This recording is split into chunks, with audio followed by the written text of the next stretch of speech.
By the last week of August 1944, General George S. Patton's Third United States Army was moving faster than any mechanized force in modern military history had ever moved. In a little over 3 weeks, it had driven from the hedgerows of Normandy to the banks of the Meuse River near Verdun, covering hundreds of miles against a German army in full retreat. Patton's tank columns were averaging advances that outpaced even the planner's most optimistic projections by months, and then, almost overnight, that advance simply stopped, not because of German resistance, not because of terrain. Third Army stopped because it ran out of gasoline. This is the story of what happened when one of the most aggressive commanders in American military history collided with the most basic limitation of mechanized warfare: the simple, unglamorous fact that a tank without fuel is just a very large piece of steel. To understand the crisis that struck Third Army in late August and early September 1944, it is necessary to understand the scale of the advance that preceded it. Allied planners at Supreme Headquarters Allied Expeditionary Force, known as SHAEF, had built their logistical timetable around an assumption rooted in the grinding hedgerow-by-hedgerow fighting that had characterized the Normandy campaign through most of June and July 1944. Progress had been measured in yards. Planners assumed the advance to the Seine River would not be completed until roughly September 1944. That assumption collapsed on July 25, 1944, when Operation Cobra broke the German line near St. Lo. American armor poured through the gap, and on August 1, 1944, General Omar Bradley activated Patton's Third Army as an independent field command within the newly formed 12th Army Group. What followed was one of the fastest mechanized advances of the entire war. Third Army swept south into Brittany, then wheeled east, racing across France toward the German border at a pace that, by some measures, exceeded 80 miles in a single week during the most explosive phase of the pursuit. The problem was that the Allied supply system had not been built for this. Every gallon of gasoline, every crate of rations, and every round of ammunition used by Allied forces in France in the summer of 1944 still had to come ashore at the Normandy beaches or through the badly damaged port of Cherbourg. The major deepwater ports that could have relieved this bottleneck, Calais, Le Havre, Brest, and others, remained in German hands, their garrisons under direct orders from Adolf Hitler to hold them as fortresses regardless of the tactical situation elsewhere. As a result, virtually the entire weight of Allied supply for two field armies had to be trucked overland from a fixed set of beachhead depots, over distances that grew longer every single day the front moved east. The appetite of a mechanized army for fuel in 1944 was immense. During the week of August 20 through August 26, 1944, First Army and Third Army together were consuming, on average, more than 800,000 gallons of gasoline per day. Third Army alone required roughly 400,000 gallons daily simply to keep its tanks, half-tracks, and trucks moving. On August 12, the petroleum, oil, and lubricant requirement for Third Army alone had already doubled from 300,000 to 600,000 gallons a day, a figure that strained a supply chain never designed to move that volume of fuel that far, that fast. The middle of August 1944 compounded the problem in ways that had nothing to do with fuel directly. Between August 12 and August 21, German forces attempting to escape encirclement near the town of Falaise were caught in a killing ground that came to be known as the Falaise Pocket, as American, British, Canadian, and Polish forces closed a ring around retreating units of the German 7th Army and elements of the 5th Panzer Army. The destruction inflicted in the pocket was severe, and the collapse of organized German resistance in Normandy that followed only accelerated the pace of the Allied pursuit eastward, further widening the gap between the front line and the supply depots behind it. Then, on August 25, 1944, Paris was liberated, with the French 2nd Armored Division under General Philippe Leclerc and the American 4th Infantry Division entering the city as German garrison commander Dietrich von Koltitz surrendered rather than carry out Hitler's order to destroy it. The liberation of Paris was a moment of enormous symbolic importance, but it also placed new demands on an already strained supply system, since the city's population required emergency shipments of food and coal that competed for the same limited road and rail capacity the armies needed for fuel and ammunition. Every one of these developments, each significant in its own right, added weight to a logistical system that was already buckling under the speed of the advance it was being asked to support. The man at the center of the resource decisions was General Dwight D. Eisenhower, Supreme Allied Commander. Eisenhower had committed the Allied armies to what became known as the Broad Front strategy, advancing along a wide line from the English Channel to Switzerland, rather than concentrating all available supply behind a single narrow thrust into Germany. This decision would define the entire autumn campaign of 1944, and it placed Eisenhower in the position of dividing a finite and shrinking fuel supply among several hungry field armies commanded by strong-willed and competitive generals. Field Marshal Bernard Montgomery, commanding the 21st Army Group to the north, argued forcefully for a different approach.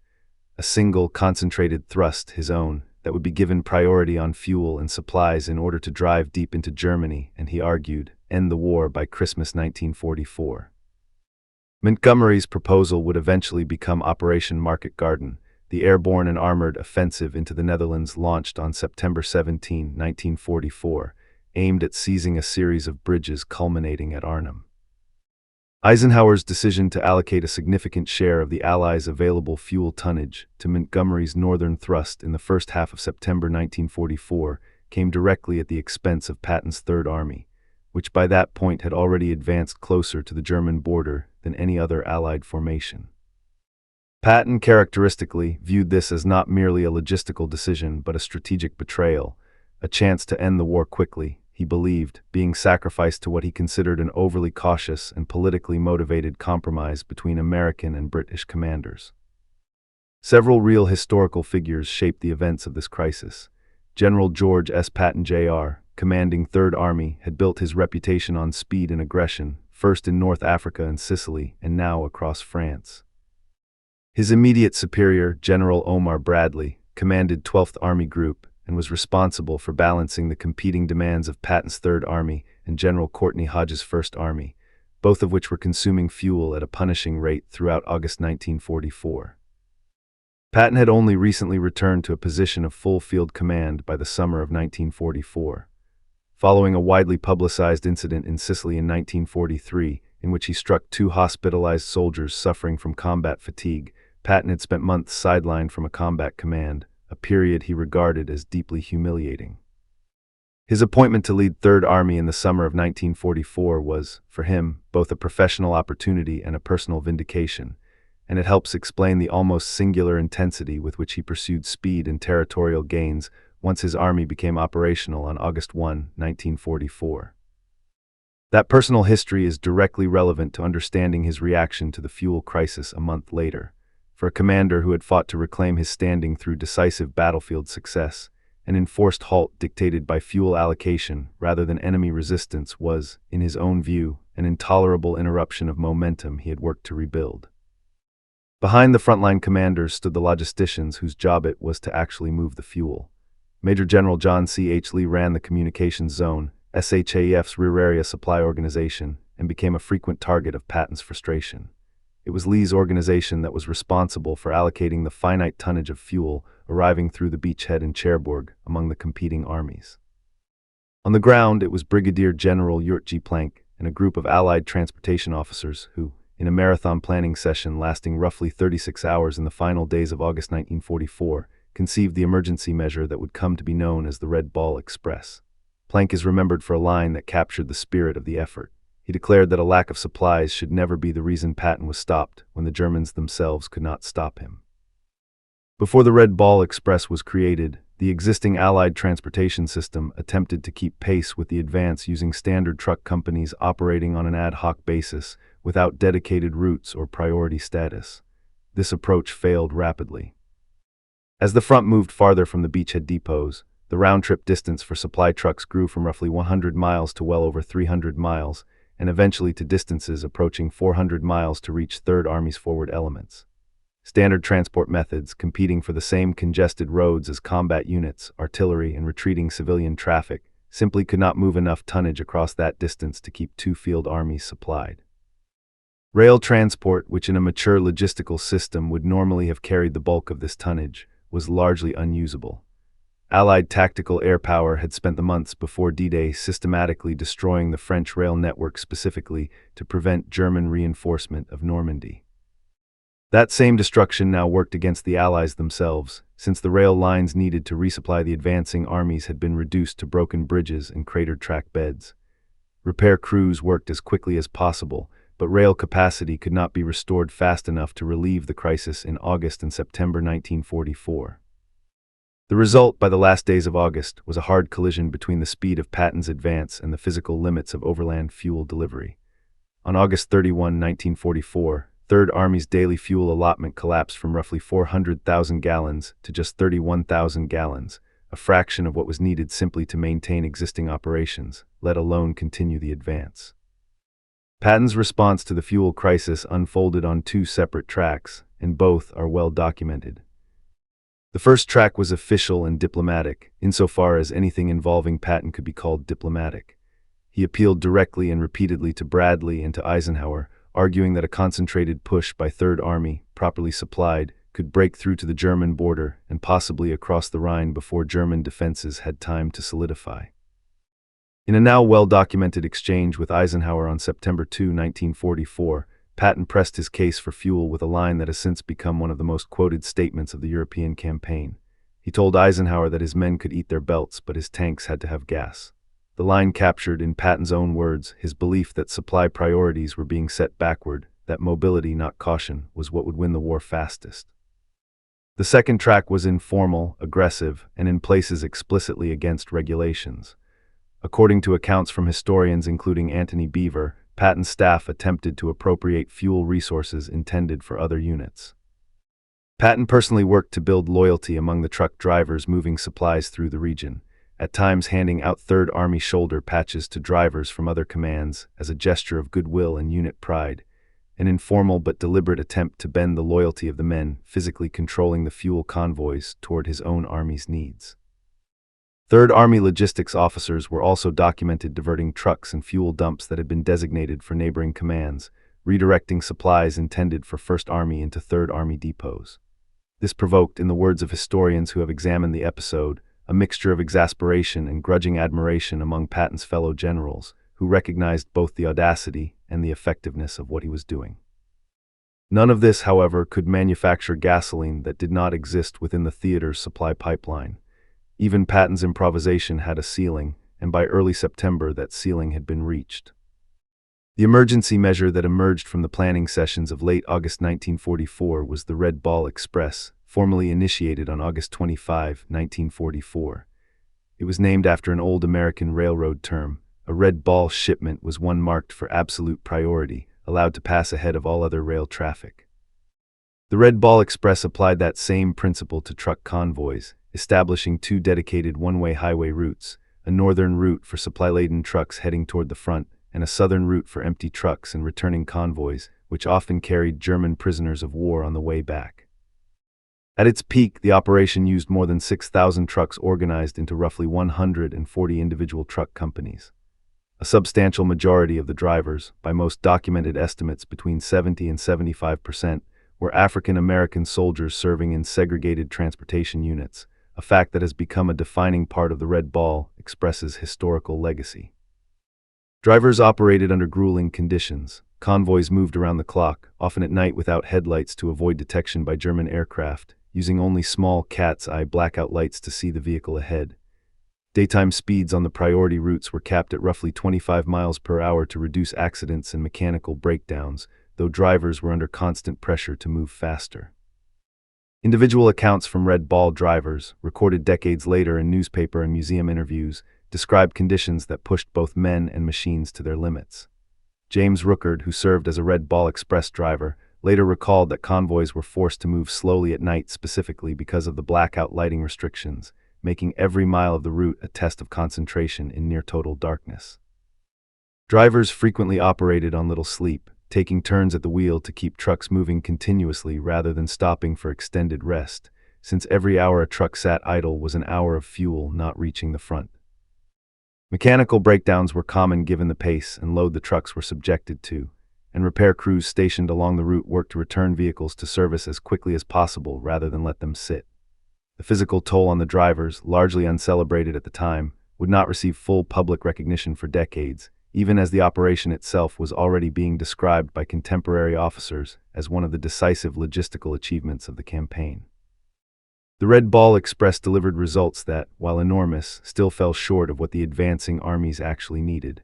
At its height, the operation moved approximately 12,500 tons of supplies per day, but the very length of the route it was designed to serve worked against it. As Third Army and First Army continued to push farther from the beachhead depots, the trucks themselves began consuming an ever larger share of the fuel they were hauling simply to make the round trip. At the operation's most strained point, Red Ball trucks were estimated to be burning as much as 300,000 gallons of gasoline a day just to keep the resupply convoys themselves moving, fuel that was, in effect, being consumed before it ever reached a combat unit. By early September 1944, the practical effect of the fuel shortage, combined with the diversion of priority to Montgomery's forces preparing for Operation Market Garden, was that Third Army's advance stalled along the Moselle River, just short of the fortress city of Metz. This was not a minor operational pause. Metz was a city whose defenses had been built up over centuries, anchored by a ring of powerful forts constructed originally under German control before the First World War, including the formidable Fort Driant. According to long-standing local tradition, the city had not fallen to a direct assault since the collapse of the Western Roman Empire in the 5th century, when it was sacked by the forces of Attila the Hun in 451 AD. A claim historians treat as more legend than verified military record, but one that nonetheless shaped the psychological weight the city carried among Allied planners in 1944. Historian Carlo D'Este has documented how Patton's staff continued to press loudly for additional fuel allocations, even as the operational reality on the ground made clear that Third Army had, in practical terms, already run out of the gasoline it needed to sustain offensive operations outside Metz. The army that had covered the length of France in 3 weeks found itself immobilized for the better part of the autumn of 1944, not by the German army directly, but by the empty fuel gauges of its own tanks and trucks. The siege and reduction of Metz stretched from September into December 1944, becoming one of the longest and costliest engagements of Third Army's campaign in Europe. Assaults against the ring forts surrounding the city, including repeated attacks on Fort Driant beginning in early October 1944, proved extraordinarily difficult against fortifications designed to withstand exactly this kind of direct assault. Metz was not fully secured by Allied forces until early December 1944, months after Third Army's original advance had first been halted by the fuel crisis. The consequences of the fuel crisis reached well beyond the operational stall at Metz. Military historians have long debated whether the diversion of fuel priority to Montgomery's northern thrust in early September 1944, at the expense of Patton's advance toward the German border, represented a missed opportunity to shorten the war. Patton himself believed, both at the time and in his later writings, that a fully supplied Third Army could have broken through German defenses along the Siegfried Line before German forces had time to regroup and reinforce that sector following their catastrophic losses in the Falaise pocket earlier that August. What is not a matter of debate is that the pause gave German commanders badly needed time. The weeks in which Third Army sat immobilized outside Metz allowed German forces in the sector to reorganize, reinforce their positions, and prepare defenses that would make the eventual capture of the city and the subsequent advance toward the Saar and the Rhine dramatically more costly in the months that followed. The autumn and winter campaign that followed, including the German Ardennes counteroffensive that began in December 1944, unfolded against a backdrop in which the initial momentum of the August pursuit across France had been lost, in significant part, to a supply crisis rooted in fuel. The episode also had a lasting effect on how the United States Army thought about logistics as a decisive factor in mobile warfare. The Red Ball Express, improvised in a single 36-hour planning session out of sheer necessity, became a case study in emergency logistics that the Army would study and reference for decades afterward. It demonstrated both the extraordinary capacity of a dedicated transportation effort and the hard mathematical limits imposed by distance, road capacity, and vehicle fuel consumption, limits that no amount of command aggression, however audacious, could fully overcome. In the decades following the Second World War, the fuel crisis of August and September 1944 and the improvised response embodied by the Red Ball Express became foundational case studies in United States Army logistics doctrine. The episode reinforced a lesson that would shape American military planning through the Cold War and beyond, that the ability to sustain a rapid mechanized advance is inseparable from the capacity to fuel it, and that operational tempo cannot be planned in isolation from the supply chain required to support it. The Red Ball Express itself operated for just under 3 months, from August 25 through November 16, 1944, before being formally discontinued as rail lines were repaired and captured deepwater ports, particularly Antwerp, gradually came online to relieve the strain on the original Normandy beachhead system. In that period, the operation moved an estimated 412,000 tons of gasoline, ammunition, food, and other critical supplies to the front. The contribution of the African-American drivers who made up the large majority of Red Ball personnel would eventually be recognized as one of the most significant, and for many years under-acknowledged, logistical achievements of the entire European campaign. Modern military supply doctrine, from the mechanized fuel convoys of later conflicts to the sustained logistics operations of the 21st century, traces a direct conceptual line back to the lessons drawn from Third Army's halt outside Metz in the autumn of 1944. That fuel, not firepower alone, often determines how far and how fast an army can actually fight. In the final days of August 1944, George S. Patton commanded the most successful mechanized pursuit force fielded by any army in the war to that point, an army that had outrun the projections of its own planners by months. And then it stopped, not at the hands of the Wehrmacht, but at the limits of the gallon. Patton pushed every lever available to him, appeals to his superiors, informal alliances with truck drivers, the outright diversion of fuel meant for other commands, and none of it was enough to overcome a supply system stretched past its physical limits by a war moving faster than anyone had planned for. What remained by early September 1944 was a hard and enduring lesson about the nature of mechanized warfare. That speed on the battlefield is only ever borrowed against the capacity of the supply line behind it, and that even the most aggressive commander in the European theater of operations could not outdrive the simple arithmetic of gallons per mile. The stall outside Metz and the grinding months of siege warfare that followed stand as one of the clearest historical illustrations of a truth that has outlasted the war itself. An army, however brilliantly commanded, moves only as far as its fuel will carry it.